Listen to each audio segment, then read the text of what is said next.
tamilkushi.com tamilkushi.com tamilkushi.com tamilkushi.com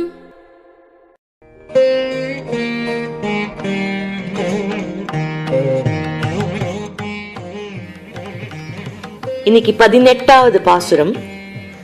Andal இப்போ இதுக்கு முந்தின பாசுரத்துல நந்தகோபாலன், யசோதை, பலராமன், கண்ணன் எல்லாரையும் எழுப்பிட்டு இப்ப அடுத்ததா நப்பின்னையை எழுப்ப வரா. நப்பின்னை நந்தகோபாலனோட மருமகள், அதாவது கண்ணனோட மனைவி நப்பின்னை. நப்பின்னையை எழுப்ப வரா. இந்த பாசனம் உந்து மதகளிற்றன் ஓடாத தோல்வழியன் நந்தகோபாலன் மருமகளே நப்பின்னாய் அப்படின்னு ஆரம்பிக்கிறது. இந்த இடத்துல உந்து மதகளிற்றன் அப்படின்றா. உந்து மதகளிற்றன் அப்படின்னா, இதுக்கு முன்னாடி நம்ம கண்ணனை பத்தி பேசும்போது சொல்லியிருக்கோம், கம்சன் அனுப்பிச்ச ஒவ்வொருத்தரையும் கண்ணன் மாய்ச்சார் அப்படின்ட்டு. கம்சன் கண்ணனை கொல்லறதுக்காக ஆள் அனுப்புறா, ஆனா கண்ணன் அவ எல்லாரையும் வெற்றி கண்டார் அப்படின்னு நம்ம பார்த்தோம் இல்லையா. அதுல அந்த குவலையா பீட்டன் அப்படிங்கிற அவ்வளவு பெரிய ஒரு மத யானைய சின்ன கண்ணன் எப்படி அடக்கினா அப்படின்னு நம்ம பார்த்தோம். இப்போ கண்ணனுக்கே அவ்வளவு பலம் அப்படின்னா அவனோட அப்பா எப்படி ஒரு யானை பலம் படைச்சவரா இருக்கணும் அப்படிங்கிறதுக்காக இங்க உந்து மதகளிற்றன் அப்படின்ட்டு யானை அளவுக்கு பலம் பொருந்தியவன் அப்படின்ட்டு கண்ணனோட அப்பாவை பத்தி ஆண்டாள் சொல்றா. ஓடாது தோல்வழியன் அப்படிங்கிறா. அதாவது எப்பேற்பட்ட ஒரு போரா இருந்தாலும் திரும்ப வரமாட்டாராம், அவர் வெற்றி காணறதுக்கு தான் எல்லாம் இது பண்ணுவாராம். அந்த மாதிரி ஒரு தைரியசாலியா நந்தகோபாலன். அப்பேற்பட்ட நந்தகோபாலன் இருக்காரே, அவரோட மருமகளே நப்பின்னாய் அப்படின்னு எழுப்புறா. இந்த இடத்துல அந்த கிருஷ்ணரோட மனைவியான நப்பின்னை நந்தகோபாலனோட மருமகளான நப்பின்னைய ஆண்டாள் எழுப்புறா. அந்த காலத்துல எல்லாம் யாராவது கல்யாணம் பண்ணிக்கணும் அப்படின்னா அந்த பையனை நிறைய டெஸ்ட் பண்ணுவா. நிறைய பேர் அந்த டெஸ்ட்ல ப்ரூவ் பண்ணி தான் ஒரு பொண்ணோட கையை பிடிக்க முடியும். அந்த ஒரு பொண்ணோட கையை பிடிக்கிறது அவ்வளவு ஒரு பெரிய பிரயத்தனம், அவ்வளவு பெரிய விஷயம். அதனால அதுக்கு நிறைய முயற்சி எடுத்து பண்ணுவா. அதுவும் ரொம்ப அழகான பொண்ணு, நல்ல குணங்கள் படைத்த பொண்ணு, எல்லாரோட ஒரு கிரேட் ஹையரா இருக்கா ஏதாவது ஒரு டேலண்ட்ல அப்படின்னா அவளுக்காக இன்னும் நிறைய பிரயத்னம் பண்ணுவா. ஸ்வயம்பரம்லாம் வைப்பா. நமக்கு ராமாயணத்திலேயே பார்த்திருக்கோம் இல்லையா, ராமர் சீதையை கல்யாணம் பண்ணிக்கணும் அப்படின்னா அந்த சிவதனுஷ் அந்த வில்ல முறிக்கணும் அப்படின்ட்டு ஜனக மகாராஜா போட்டி வச்சார் இல்லையா. ஏன் அப்படின்னா சீதை குழந்தையா இருக்கச்சே பந்து விளையாடிந்தாளாம். அவளுக்கு பந்து விளையாடுறதுக்கு ரொம்ப பிடிக்கும்னு அவ தோழிகளோட பந்து விளையாடிந்தாளாம். அங்க ஒரு இது இருக்கு, அதாவது இந்த சிவதனுஷ் அங்க ஒரு இடத்துல வச்சிருக்கா, ஒரு தேர் மேல இருக்கு. யாராலையும் அதை ஒரு இன்ச்சு கூட நகர்த்த முடியாதான். இவெல்லாம் விளையாடிட்டு இருக்கச்சு இந்த பந்து அதுக்கு அடியில ஓடிடல் தான். இந்த குழந்தை சீதை என்ன பண்றாளா, அந்த சைடு ஓடி இதை அப்படியே அலட்சியமா நகர்த்திட்டு கீழே பந்து எடுத்துட்டு மறுபடியும் ஓடி போயிட்டாளாம். அதை பார்த்து இந்த ஜனக்கர் ஒரே ஆச்சரியம். எவ்வளவு கஷ்டமான தனுஷ், என்ன அப்படியே ஒரு பெரிய பெரிய பலவான்களாலையும் இத கால் இன்ச்சு கூட நகர்த்த முடியாது, இந்த குழந்தை இப்படி அலட்சியமா நகர்த்திட்டாளே அப்படின்னு சொல்லிட்டு இதை யாரு எடுத்து முறிக்கிறானோ அவனுக்கு தான் நான் என் பொண்ணை கல்யாணம் பண்ணிக்க போறேன், கொடுக்க போறேன் அப்படின்ட்டு ஜனகர் முடிவு பண்ணிட்டான். அதனாலேயே ஸ்வயம்பரம் வச்சு அந்த இடத்துல யாரு முறிக்கிறா அப்படின்னு பாக்குறா. ஒத்தராலையும் முறிக்க முடியலையா. அப்பதான் ராமர் விஸ்வாமித்திரரோட ஆக்ஞையினால அந்த சிவதனுசை உடைச்சி சீதையை கல்யாணம் பண்ணிட்டார் அப்படின்னு நம்ம ராமாயணத்துல பார்த்தோம் இல்லையா. அதே மாதிரி இந்த இடத்துல நப்பின்னைக்கு ஒரு கதை சொல்லுவா. காளையை அடக்கிறது அப்படிங்கிறது நம்மளோட ரொம்ப கால பழக்கத்துல உண்டு.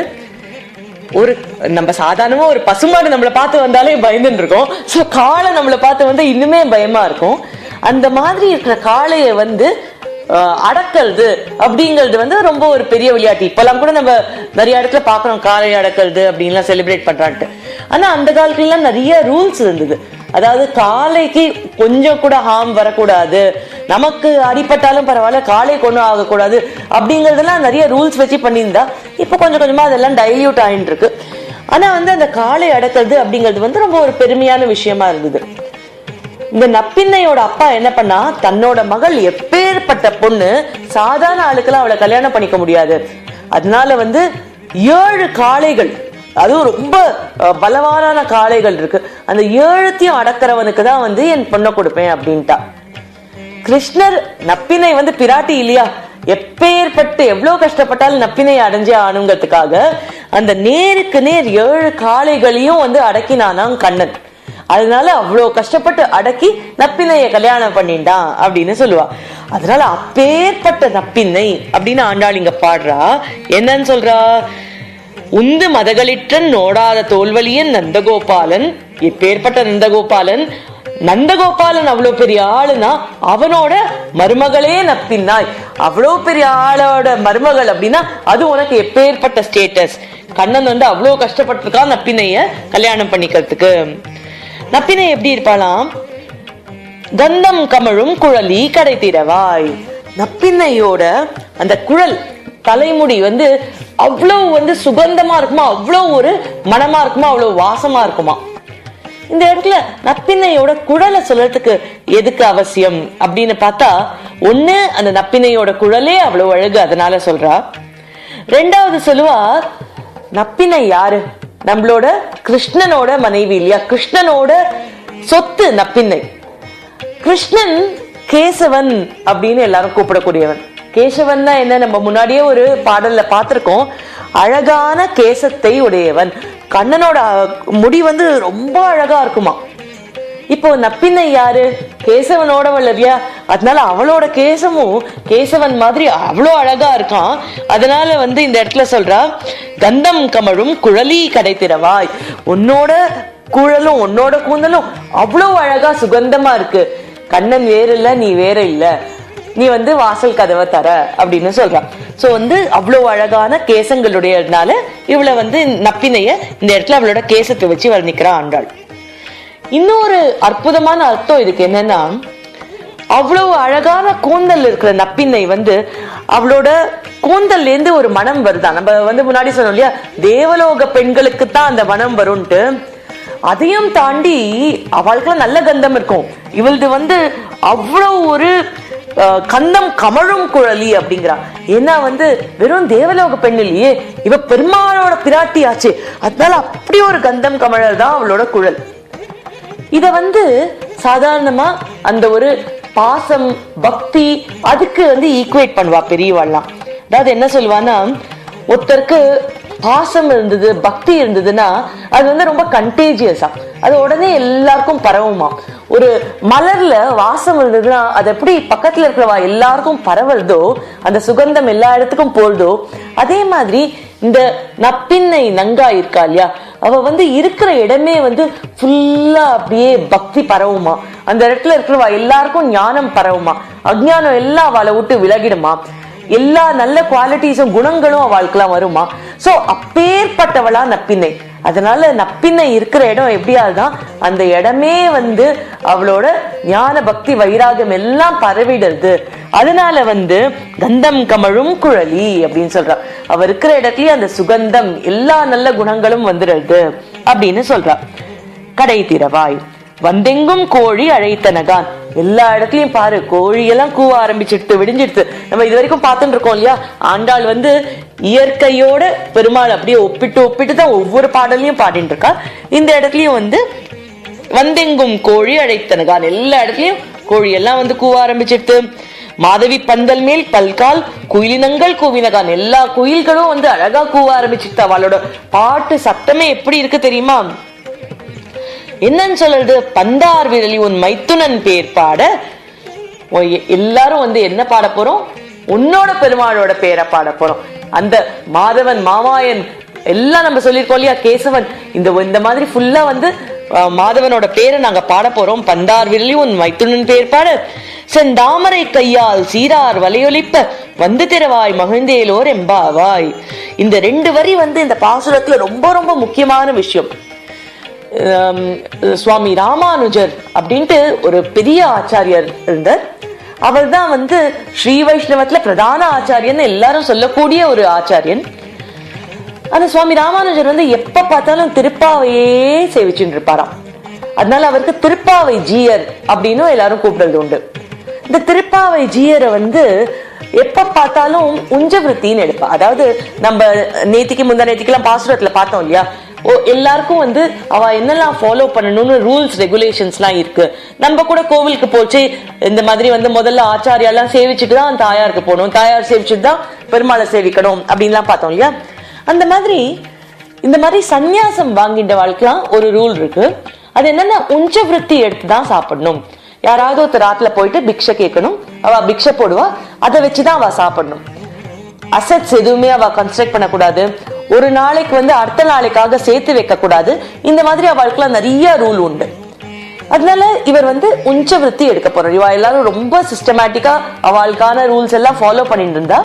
சோ அவர் வந்து உஞ்ச விருத்தி எடுக்க போவார். இவர் திருப்பாவை ஜீயர் தானே, அதனால எப்ப பார்த்தாலும் திருப்பாவை சொல்லிட்டே தான் வந்து எல்லாராத்தையும் பிக்ஷை எடுக்க போவார். அப்போ வந்து அவரோட ஆச்சாரியர் ஆத்து பக்கத்துல போயிருக்கார். அவர் ஆச்சாரியர் ஆத்துக்கு போகும்போது இவர் அப்படியே அந்த திருப்பாவை பாடிட்டு இருக்கார். அப்போ அவர் சொல்லிட்டு இருக்கச்சு இந்த கடைசி 2 வரி வந்துதான், செந்தாமரை கையால் சீரார் வளையொலிப்ப அப்படின்ட்டு அந்த வளையல் சத்தம் ஜல ஜல ஜல ஜலன்னு கேக்குறது வளையல் சத்தம் அப்படிங்கிற வரி இந்த திருப்பாவையோட வரி வந்துட்டு இருக்கான். அப்போ அவ ஆச்சாரியாரோட பொண்ணு அப்படியே நிறைய கையில வளையல போட்டுட்டு வெளியில வராளாம். அந்த வெளியில வரைச்சு அந்த வளையல் சத்தம் அதை கேட்டுட்டு தன்னோட நீலாதேவி தன்னோட தாயாரே நேர்ல வந்துட்டா நினைச்சுட்டு அந்த ரோடுல அந்த ஆச்சாரியரோட பொண்ணோட கால்ல இப்பேற்பட்ட சுவாமி ராமானுஜர் அவரோட கால்ல சாஷ்டாங்கமா சேவிச்சாராம்.